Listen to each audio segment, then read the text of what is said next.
Welcome to my channel. இன்னைக்கு நம்ம Photoshop tutorial for beginners part 7ல க்ளோனிங் டூல் பற்றி பார்க்க போகிறோம்.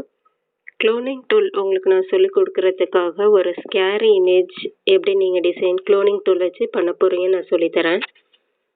அதுக்காக ctrl+n கொடுத்து நீங்கள் ஒரு நியூ ஃபைல் க்ரியேட் பண்ணிக்கோங்க. உங்களுக்கு வித் எவ்வளோ ஹைட் எவ்வளோ வேணுமோ அதை நீங்கள் கொடுத்துக்கோங்க. ctrl+o கொடுத்து கூகுள்லேருந்து நான் எடுத்த ஃப்ரீ இமேஜ் எடுத்து ஓப்பன் பண்ணியிருக்கேன்.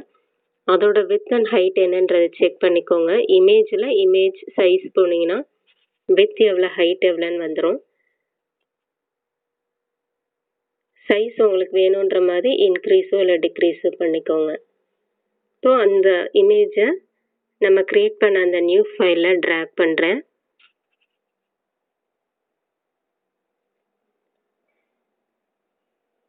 ட்ராக் பண்ணதுக்கப்புறமா ctrl+t கொடுத்து இமேஜை ட்ரான்ஸ்ஃபார்ம் பண்ணிக்கோங்க.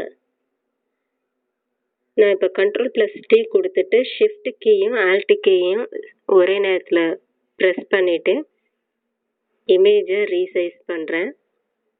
நம்ம க்ரியேட் பண்ண ஃபைல் சைஸ்க்கு மேலே நான் இப்போ ட்ரான்ஸ்ஃபார்ம் பண்ணுறேன். உங்களுக்கு நீங்கள் க்ரியேட் பண்ணுற இமேஜில் எப்படி வேணுமோ அதை நீங்கள் செட் பண்ணிக்கோங்க.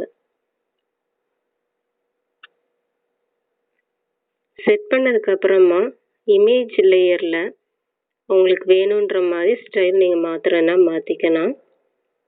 நெக்ஸ்ட்டு நம்ம இப்போது ஸ்கேரி இமேஜ்க்காக அகெயின் ஒரு ஸ்டில் ஃபோட்டோ எடுத்திருக்கேன். அந்த இமேஜோட வித் அண்ட் ஹைட் என்னன்றதை நீங்கள் செக் பண்ணி பார்த்துக்கோங்க.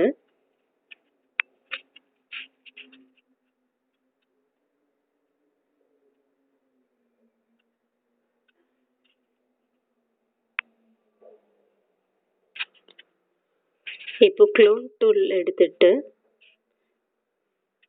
ப்ரஷோட சைஸ் செலெக்ஷன் பண்ணிக்கோங்க. நார்மல் ப்ரஷ் எடுத்திருக்கேன்.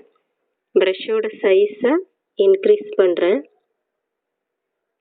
இப்போது அந்த இமேஜ் மேலே எங்கே நீங்கள் செலக்ட் பண்ணுமோ அங்கே வச்சுட்டு ஆல்ட் கீயை ப்ரெஸ் பண்ணிவிட்டு ஒரு கிளிக் பண்ணிக்கோங்க.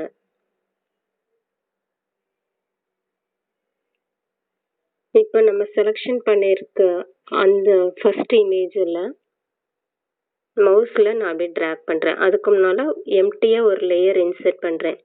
ctrl+shift+n கொடுத்து ஒரு எம்டி லேயர் இன்சர்ட் பண்ணிவிட்டு நம்ம க்ளோன் பண்ண அந்த இமேஜை ட்ராக் பண்ணுறேன்.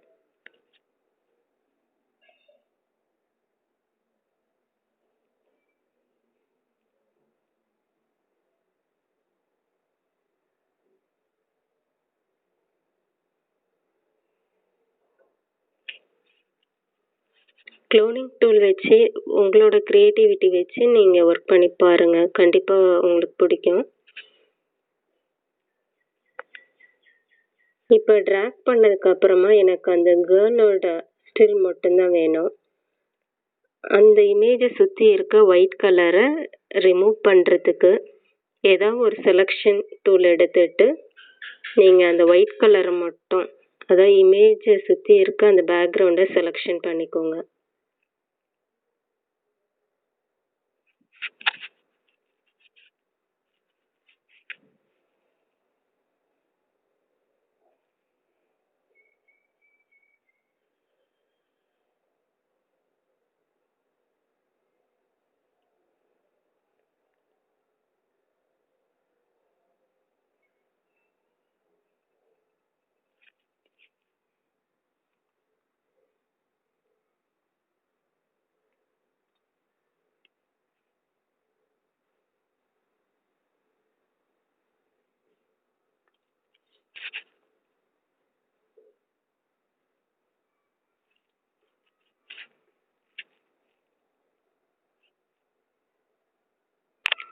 இமேஜ் ஃபுல்லாக செலெக்ஷன் பண்ணதுக்கப்புறமா அந்த செலெக்ஷன் பண்ணதை இன்வெர்ஸ் பண்ணிக்கோங்க. ctrl+shift+i கொடுத்துட்டு இன்வெர்ஸ் பண்ணிங்கன்னா நீங்கள் செலெக்ஷன் பண்ணதை தவிர பேக்ரவுண்டில் இருக்கிறது செலெக்ஷன் ஆகும்.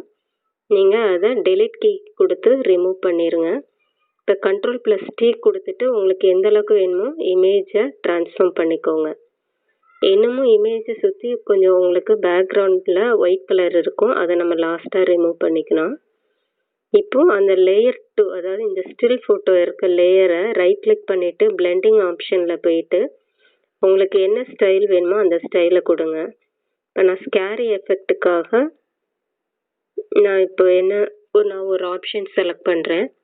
பின் லைட்டுன்ற ஆப்ஷனை செலக்ட் பண்ணியிருக்கேன்.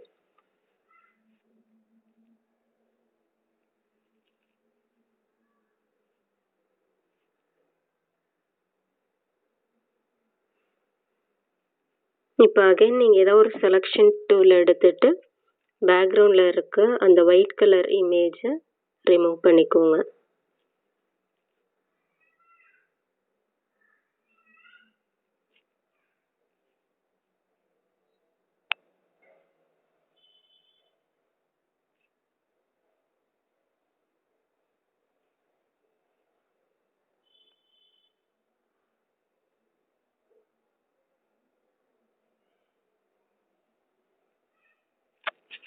இப்போ லேயர் 2 நான் செலெக்ஷன் பண்ணுறேன். அதாவது ஸ்டில் இருக்க லேயரை செலெக்ஷன் பண்ணிவிட்டு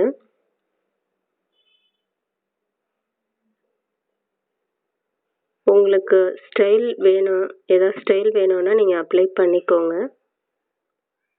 அதாவது பிளெண்டிங் ஆப்ஷனில் போயிட்டு ட்ராப் ஷேடோ, இன்னர் ஷேடோ, அந்த மாதிரி உங்களுக்கு என்ன ஸ்டைல் வேணுமோ அதை செலெக்ஷன் பண்ணிக்கோங்க.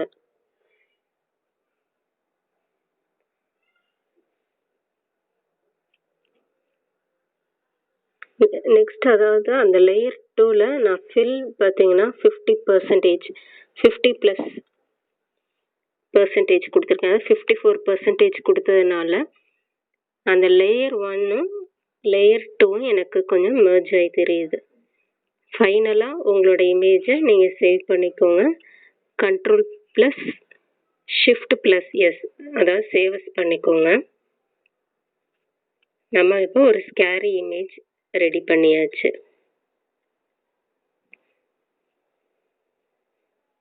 இந்த டியூட்டோரியல் உங்களுக்கு பிடிச்சிருந்துச்சா? உங்களுக்கு இதில் ஏதாவது டவுட் இருக்குன்னா நீங்கள் கமெண்ட் செக்ஷனில் கொடுங்க.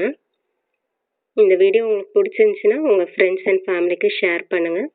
எனக்கு ஒரு லைக் கொடுங்க. இந்த வீடியோவுக்கு ஒரு லைக் கொடுத்துருங்க.